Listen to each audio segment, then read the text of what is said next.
अस्सलाम वालेकुम नाजरीन, मैं हूं अब्दुल रूफी और आप देख रहे हैं तारीख नामा। मिस्र की मलका क्लेओपेट्रा जो आज 21वीं सदी तक जिसके हुस्न के चर्चे हैं, जिसके हुस्न की आज भी तारीखी मिसालें दी जाती हैं। क्लेओपेट्रा जो अपनी खूबसूरती में, अपनी जिस्मानी खूबसूरती में अपनी मिसाल आप थीं।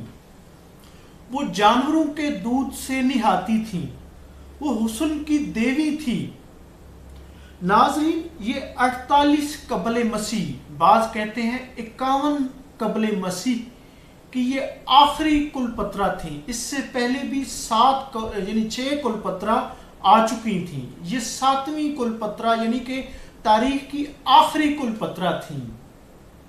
और इनका जो बुनियादी वतन था वो रूम था।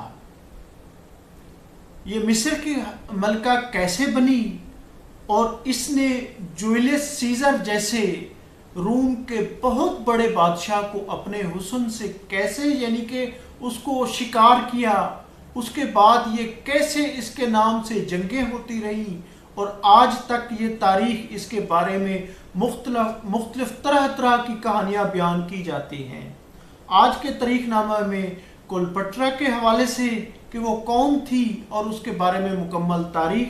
मज़ीद आगे बढ़ने से पहले मेरी तमाम दोस्तों से गुजारिश है जिन्होंने तारीखनामा को सब्सक्राइब नहीं किया, इस तरह की मज़ीद तारीखी वीडियोस को देखने के लिए तारीखनामा को सब्सक्राइब करें। साथ ही बेल आइकन के बटन को भी प्रेस करें ताकि बर वक्त इस तरह की वीडियोस आपको मिलती रहें।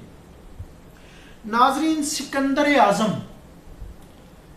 सिकंदर आज़म जिसने आधी दुनिया फतह की, जब उसने मिस्र को फतह किया, मिस्र को फतह करने के बाद उन्होंने वहाँ पर अपने नाम से एक शहर बसाया और उसका नाम सिकंदरिया रखा। सिकंदर आज़म की वफ़ात के बाद सिकंदर आज़म ने बल्कि अपनी ज़िंदगी में ही वहाँ पे अपने जर्नेल बतलीमूस को वहाँ पर मुकर्रर किया।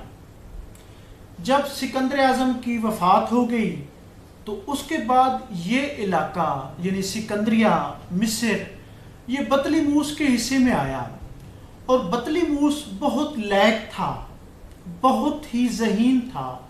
उसने सिकंदरिया को बहुत ही दिलो जान से मेहनत करके दुनिया के बड़े शहरों में उसका शुमार करा दिया। उसके बाद बतलीमूस हुक्मरानों की एक सीरीज चल निकली जो बहुत ही लायक थे और जिन्होंने यानी कि उस दौर में तकरीबन ये पूरा अरब और यानी कि यूनान तक के इलाके उनके कब्जे में आ गए थे। लेकिन बतलीमूस हुक्मरानों के उसमें यानी उनका जो बेसिकली तो ये रोमन थे, इन्होंने उसी अंदाज से इस मिस्र के खित्ते को, सिकंदरिया को रोमन तर्ज पर चलाया। खूबसूरती दी, हुकूमत की खूबसूरती, फौज बनाई, अफवाज बनाई और इसको यानी कि बहुत ही खूबसूरत इमारतें बनाई। नाजरीन, जो बतलीमूस हुक्मरान थे वो आहिस्ता आहिस्ता अयाशी की जानिब राग़िब हुए, वो अयाश हो गए। उसके बाद उन्होंने फतूहात छोड़ दी और वो रूम के आहिस्ता आहिस्ता, रूम उस दौर में बहुत बड़ी कुव्वत थी, वो रूम के मातहत आ गए। जो क्लेओपेट्रा का वालिद था वो भी बतलीमूस हुक्मरान था। वो अपनी वफ़ात से कबल वो रूम के कर्ज में डूबा हुआ था, वो इंतहाई अयाश था। जब उसकी वफ़ात हुई तो उसके बाद उनकी बड़ी बेटी क्लेओपेट्रा, जिसकी उस वक्त उम्र 18 साल थी, और उसका एक भाई, उन दोनों ने अपने वालिद की वसीयत के मुताबिक हुकूमत संभाली। और उस दौर में नाजरीन, मिस्रियों में एक रिवाज होता था कि वो बहन भाई आपस में शादी कर लेते थे और शादी की बुनियादी वजह यह होती थी ताकि उनकी वरासत उनके घर में रहे, तकसीम ना हो। और इस वजह से उन्होंने शादी कर ली और वो दोनों बहन भाई हुकूमत करने लगे। और यानी कि उनकी कुलपत्रा और उसके भाई की हुकूमत चलती रही, लेकिन थोड़े ही अरसे बाद बहन और भाई में इख्तलाफात हो गए। यानी भाई और बहन के दो ग्रुप्स बन गए और उसके बाद इनके दरमियान इनसे कोई औलाद, कुलपत्रा को कोई औलाद भी नहीं हुई थी। तो क्योंकि जो कुलपत्रा का भाई था उसके साथ जर्नेल, सारे जो सिकंदरिया के जर्नेल थे वो उसके साथ थे, इसलिए मजबूरन कुलपत्रा को शाम की तरफ भागना पड़ा। वो शाम चली गई। उसके बाद ये, क्योंकि ये इलाका बेसिकली तो ये रूम के उस पे था, रूम का ये कर्जदार के कर्ज में डूबा हुआ था। उस दौर में रूम पर जूलियस सीजर हुकूमत करता था और जूलियस सीजर की जो लड़ाई थी वो उसके एक जर्नेल पोम्पी द ग्रेट से थी। पोम्पी द ग्रेट और जूलियस सीजर में लड़ाई हुई और शिकस्त खाकर पोम्पी द ग्रेट वो मिस्र की जानिब आया और मिस्र में आके वो कहा जाता है कि उसने आके जो सियासी पनाह थी, पनाह ली हुई थी और उसको ढूंढता हुआ जूलियस सीजर, जो उस दौर में बहुत बड़ा बादशाह था, वो उसको ढूंढता हुआ मिस्र आया। और जब ये इत्तला मिस कुलपत्रा को मिली तो वो बहुत चालाक थी, शातिर थी और अपने हुस्न का सियासी इस्तेमाल जानती थी।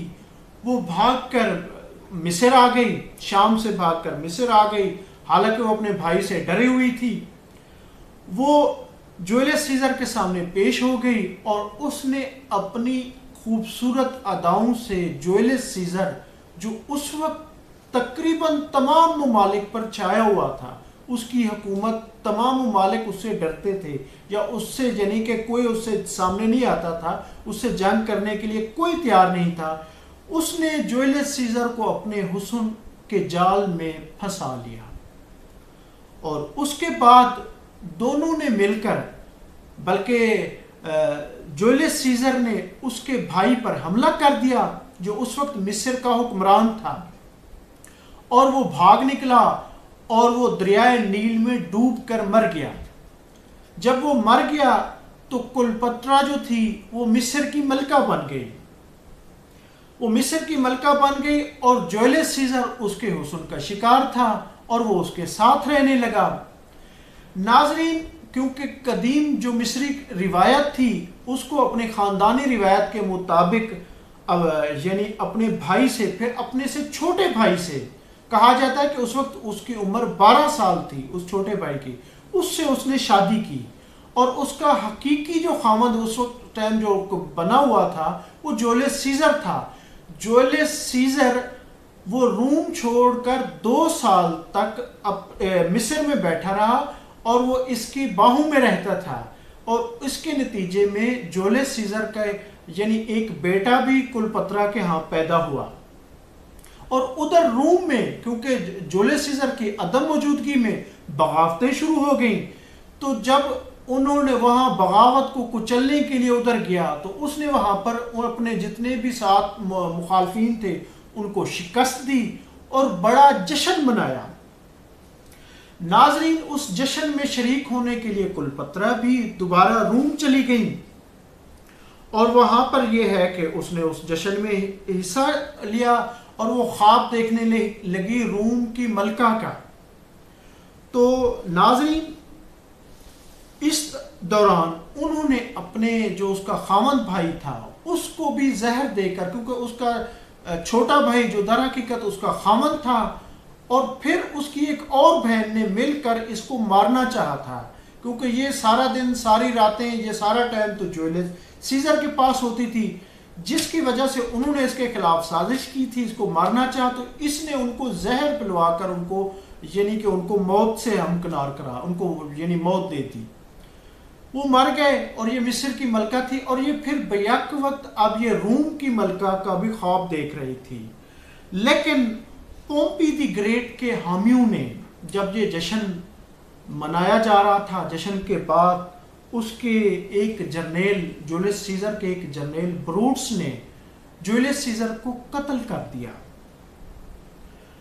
जूलियस सीजर को जब कत्ल कर दिया गया तो इसके ख्वाब चकनाचूर हो गए और ये एक मर्तबा यानी कि हिल कर रह गई।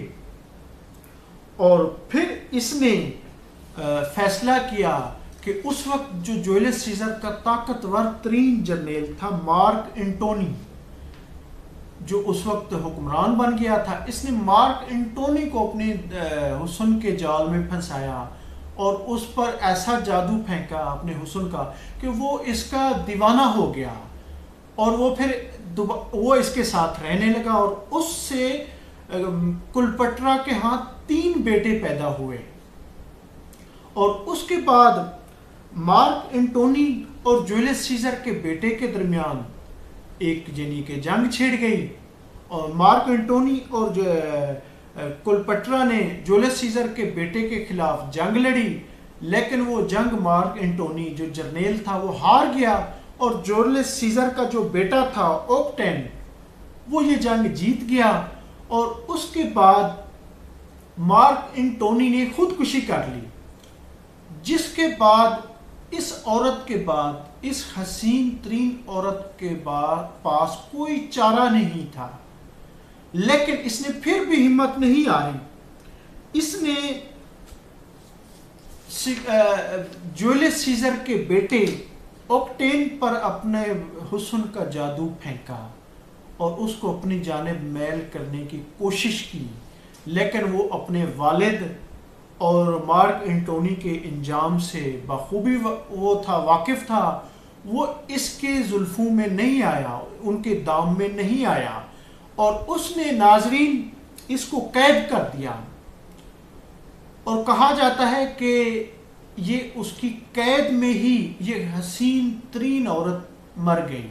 बाज कहते हैं कि इसने ऑक्टेन की कैद में, जूलियस सीजर के बेटे की कैद में एक सांप मंगवाकर सांप से अपने आप को डसवाया और सांप के जहर से ये मर गई।